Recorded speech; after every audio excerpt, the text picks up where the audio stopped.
എല്ലാവർക്കും നമസ്കാരം. ഒരിക്കൽ കൂടി നമ്മുടെ ചാനലിലേക്ക് സ്വാഗതം.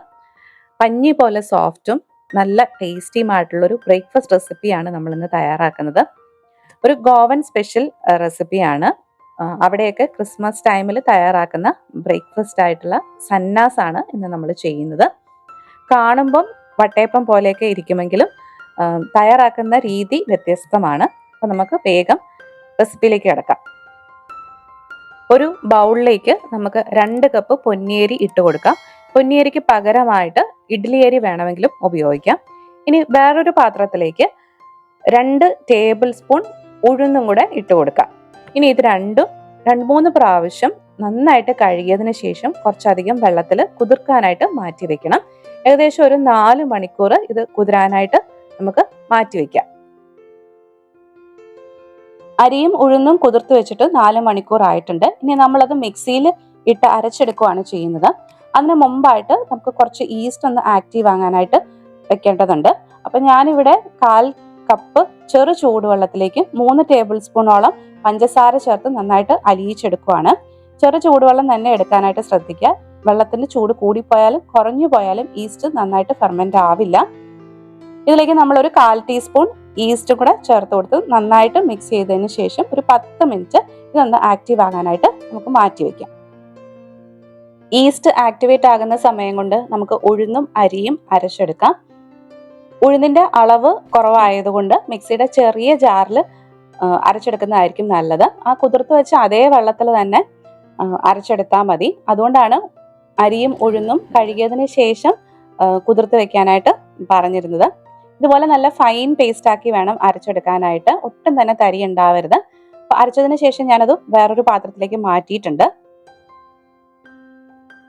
ഇനി നമുക്ക് അരി അരച്ചെടുക്കാം. അപ്പൊ അരി അരച്ചെടുക്കാനായിട്ട് മിക്സിയുടെ വലിയ ജാറ് തന്നെയാണ് ഉപയോഗിച്ചിരിക്കുന്നത്. ഒറ്റ പ്രാവശ്യമായിട്ട് എനിക്ക് അരച്ചെടുക്കാൻ പറ്റി. അപ്പം അരിയും കുതിർത്ത് വെച്ച അതേ വെള്ളം ഉപയോഗിച്ചിട്ട് തന്നെയാണ് അരച്ചെടുത്തിരിക്കുന്നത്. പക്ഷെ കുറച്ചുകൂടെ വെള്ളം ചേർക്കേണ്ടതായിട്ട് വന്നു. അരിയുടെയും ഒരു കൺസിസ്റ്റൻസി നല്ലൊരു സ്മൂത്ത് ബാറ്റർ ആണ്. അപ്പം അതിന് ആവശ്യമായിട്ടുള്ള വെള്ളം ചേർത്ത് കൊടുക്കുക. ഇതുപോലെ ആയിരിക്കണം അരി അരഞ്ഞു കിട്ടുമ്പം നല്ല ഫൈൻ ആയിട്ടുള്ളൊരു പേസ്റ്റ്. അതുകൂടെ നമുക്ക് ഉഴുന്നിലേക്ക് ചേർത്ത് കൊടുത്തിട്ട് രണ്ടും കൂടെ നന്നായിട്ടൊന്ന് മിക്സ് ചെയ്തെടുക്കാം. കൈ കൊണ്ട് മിക്സ് ചെയ്ത് കൊടുക്കുന്നതാണ് ഏറ്റവും നല്ലത്. നമ്മൾ ഇഡ്ലി ദോശമാവൊക്കെ നന്നായിട്ട് പുളിച്ച് പൊങ്ങി വരാനായിട്ട് കൈ കൊണ്ട് മിക്സ് ചെയ്ത് കൊടുക്കാറുണ്ടല്ലോ. അതുപോലെ തന്നെ ഇതും കൈ കൊണ്ട് മിക്സ് ചെയ്ത് കൊടുക്കാം. അപ്പൊ ഇതിലേക്ക് നമ്മൾ ആ പൊങ്ങി വരാനായിട്ട് മാറ്റി വെച്ചിരുന്ന ഈസ്റ്റും കൂടെ ചേർത്തിട്ട് നന്നായിട്ട് യോജിപ്പിച്ചെടുക്കണം. അപ്പം യോജിപ്പിച്ചതിന് ശേഷം നമ്മളിത് പുളിച്ചു പൊങ്ങി വരാനായിട്ട് ഒരു 4-5 മണിക്കൂർ മാറ്റി വയ്ക്കാം. അപ്പൊ ഈസ്റ്റിന്റെ ക്വാളിറ്റി അനുസരിച്ചിട്ടിരിക്കും ഇത് പൊങ്ങി വരാനായിട്ടുള്ള സമയം. നല്ല ക്വാളിറ്റി ഈസ്റ്റ് ഒക്കെ ആണെങ്കിൽ 4 മണിക്കൂറും കൊണ്ടൊക്കെ പൊങ്ങി വരും. അല്ലെങ്കിൽ ചിലപ്പോൾ ഒരു 6-7 മണിക്കൂറൊക്കെ എടുത്തെന്നിരിക്കും. ഈ മാവ് പൊങ്ങി വരാനായിട്ട് മൂടി വെച്ച് നമുക്കൊരു 4 മണിക്കൂർ നേരത്തേക്ക് മാറ്റി വയ്ക്കും.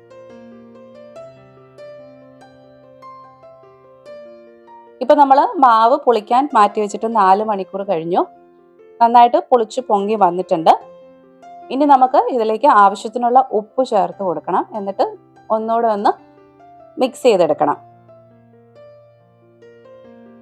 കണ്ടോ, നന്നായിട്ട് തന്നെ പുളിച്ച് പൊങ്ങി വന്നിട്ടുണ്ട്.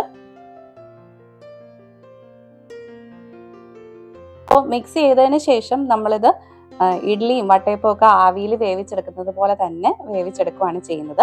അപ്പം അതിന് വേണ്ടിയിട്ട് ഞാൻ ഇതുപോലെയുള്ള ചെറിയ പാത്രങ്ങളാണ് എടുത്തിരിക്കുന്നത്. ഈ പാത്രത്തിൽ ഓരോന്നും കുറച്ച് എണ്ണ തടവി കൊടുത്തിട്ടുണ്ട്. ഇതിലേക്ക് നമുക്ക് ഈ പാത്രത്തിന്റെ ഒരു 1/4 ഭാഗം ഈ മാവ് ഒഴിച്ചു കൊടുക്കാം.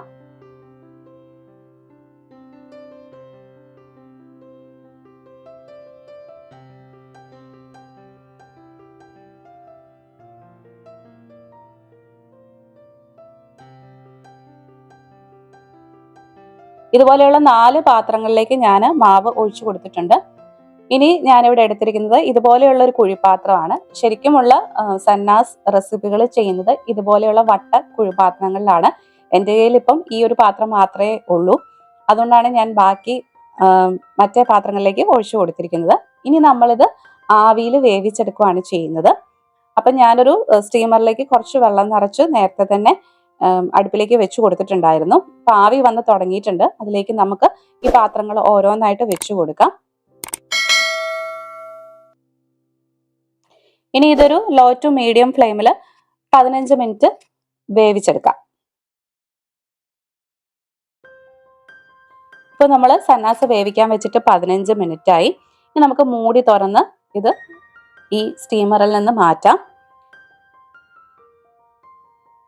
ഇതുപോലെ തന്നെ നമുക്ക് ബാക്കിയുള്ള മാവ് വെച്ചിട്ടും സന്നാസ് തയ്യാറാക്കിയെടുക്കാം.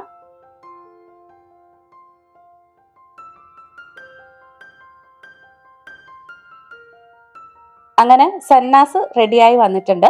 നമ്മൾ പാത്രത്തിൽ എണ്ണ തടവിയതിന് ശേഷം മാവ് ഒഴിച്ചിരിക്കുന്നത് കൊണ്ട് തന്നെ വളരെ ഈസി ആയിട്ട് ഇത് പാത്രത്തിൽ നിന്ന് വിട്ടുപോരും. ഞാൻ ഈ മുറിക്കുന്നത് കാണുമ്പോൾ തന്നെ നിങ്ങൾക്ക് പിടികിട്ടുന്നുണ്ടാവും എത്ര സോഫ്റ്റ് ആണ് ഇതെന്നുള്ളത്. നല്ല ടേസ്റ്റി ആയിട്ടുള്ള ഒരു ബ്രേക്ക്ഫാസ്റ്റ് റെസിപ്പിയാണ്. അപ്പം എല്ലാവരും ഈ ക്രിസ്മസിന് ഇത് ട്രൈ ചെയ്ത് നോക്കുക.